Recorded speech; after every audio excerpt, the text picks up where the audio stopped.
Ben, je l'ai dit, hein, c'est vraiment une gestion rigoureuse où il fallait aussi aller trouver les subventions. Et moi, je remercie toutes les équipes qui sont autour de moi et qui ont su comprendre et aller capter les financements.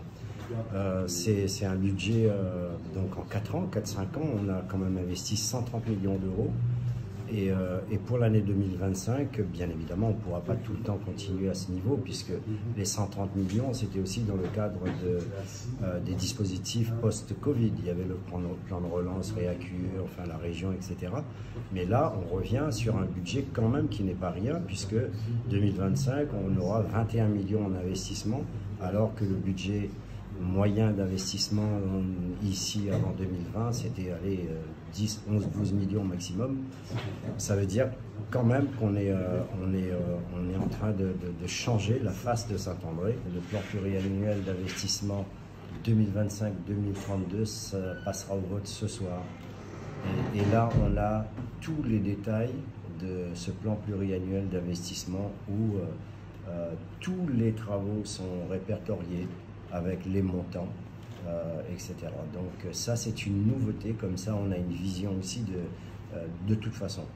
Plus de visibilité, plus de transparence. C'est ça, exactement, ça s'appelle la transparence. Et moi, je voulais absolument que ça soit écrit, ça soit inscrit, pour que les gens aussi voient que c'est une municipalité qui n'improvise pas et qui se, par exemple, dans notre PPI, là, 2532, on a plein de travaux, mais entre autres, chemin Fantaisie, chemin Labourd, qui actuellement sont en études, parce que c'est des études assez lourdes quand même, il y a beaucoup de paramètres à étudier, notamment les écoulements des eaux pluviales. Et donc, voilà, ce sont des axes importants qui mènent vers le littoral, et donc, c'est un exemple de ce qui est inscrit là-dedans, mais il y en a des dizaines et des dizaines. On ne s'attendait pas à avoir un cyclone comme celui-ci, qui a causé beaucoup de dégâts, et donc on a déjà là évalué les dégâts sur la commune, c'est à peu près 10 millions d'euros, mais nous on a déjà engagé 700 000 euros rien que pour refaire les écoles et consolider, mais il y a aussi donc toute cette... En dehors des écoles, il y a tout ce qu'on a fait.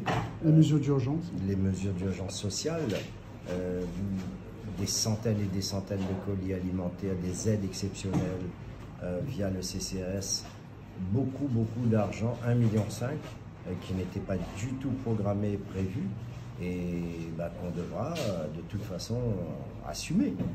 Mais l'essentiel, c'est qu'on fait face à ces choses-là, parce que nous, on considère que personne n'a demandé à ce qu'il y ait un cyclone aussi violent, et quand les gens sont à terre, on se doit d'être là.